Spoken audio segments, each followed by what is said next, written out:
নলবাৰীৰ বাকৰিকুছিত চলিব উচ্ছেদ 452 বিঘা ভূমি বেদখল কৰাৰ অভিযোগ মুখ্যমন্ত্ৰীয়ে ক'লে উচ্ছেদ চলিবই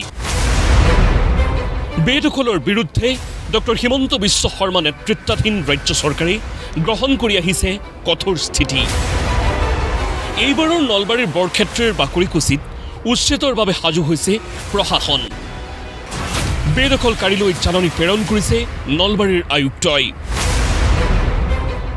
452 বিঘা মাটি বেদখল কৰাৰ অভিযোগ তুলি উচ্ছেদৰ বাবে প্ৰেৰণ কৰিছে জাননী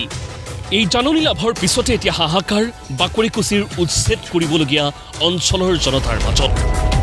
লোকসকলৰ দাবী 452 বিঘা মাটি বেদখল কৰাৰ অভিযোগ সম্পূৰ্ণ মিছা প্ৰথম কথা হৈছে কি আমাৰ 2 দিন হল আমাৰ নোটিস জাৰি কৰিছে এতিয়া জাৰি কৰাৰ পিছত আমাৰ এই সাধাৰণ ৰাইজৰ পুৰা আতংকিময় হৈছে এতিয়া আপুনি কৈছে এতিয়া নোটিস জাৰি কৰিছে আমি ক'ত যাম এতিয়া আমাৰ ৰাইজৰ যোৱাৰ কোনো ঠাই নাই বা এই দিন হাজিৰা কৰি খাই এভিকশন কৰি দিলেও আমি ইয়াতেই থাকিব লাগিব আৰু আমি যে বেদখল কৰি আছো কিছুমান নিউজ চেনেলত কৈ আছে যে 452 বিঘা আমি ভূমি বেদখল কৰি খাই আছো এই একদম মিছা কথা হয় 93 ঘৰ মানুহে 82 বিঘা মাটিত দীৰ্ঘদিন ধৰি জীৱন যাপন কৰি আহিছে খাজনাৰ ৰচিদ আছে বুলিও দাবী কৰিছে লোকসকলে উচ্ছেদৰ বিৰোধিতা স্থানীয় লোকৰ এতিয়া আছে 82 বিঘা মাটি আপোনাৰ 93 ঘৰ কিন্তু কিছুমানৰ আধা বিঘা এক কটা এখিনি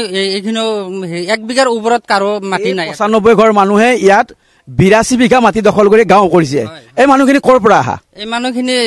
কালাৰচৰ ভাংনামাৰি আপোনাৰ চৰচাপুৰীৰ আমাৰ কুৰিয়ামাৰি গৰাখনিয়াত যেতিয়া কবলত পৰিল তেতিয়া পুলগেজ ভৰাৰ দিনৰ আগতে কিছুমান লোকেলৰ মানুহখিনি আছিল তাৰপিছত এই চৰচাপুৰী ভাঙি যোৱাৰ পিছত ভূমিকৰণে তেতিয়া ইয়াতে সংস্থাপন কৰি দিছিল দীৰ্ঘদিনৰ প্ৰচেষ্টাৰ অন্তত উচ্ছেদৰ বাবে প্ৰশাসনে জাননী প্ৰেৰণ কৰিলে বুলি মন্তব্য এগৰাকী স্থানীয় লোকৰ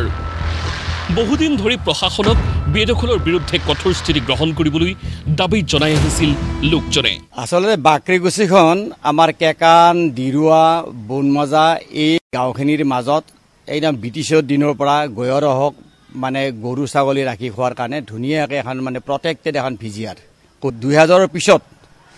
হঠাৎ সেইখন মানে কি 2-3 দিনৰ ভিতৰত 2-3টা ৰাতিৰ ভিতৰত মানে বেদখলত গুচি গ'ল সব বেলেগৰ পৰা মিয়া মানুহ আহিলে মিয়া মুছলিম আহিলে দখল কৰি ল'লে উচ্ছেদ সন্দৰ্ভত মুখ্যমন্ত্ৰী ডক্টৰ হিমন্ত বিশ্ব শৰ্মাই ব্যক্ত কৰিলে প্ৰতিক্ৰিয়া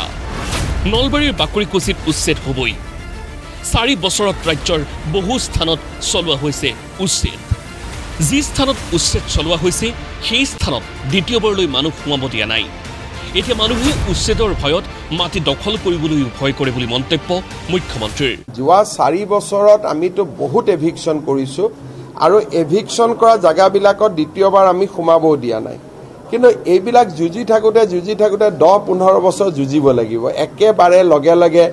আৰু বহুত সময়ত মানুহে নুবুজে যে নোটিছখন দিলেই হ'ল নোটিছখন দিলেও নহব সুপ্ৰিম কোৰ্টে এটা নিয়ম বনাই দিছে তাকো পালন কৰিব লাগিব কিন্তু প্ৰত্যেকখন জিলাতে এটা অন্তত আমি এভিকশন কৰিছো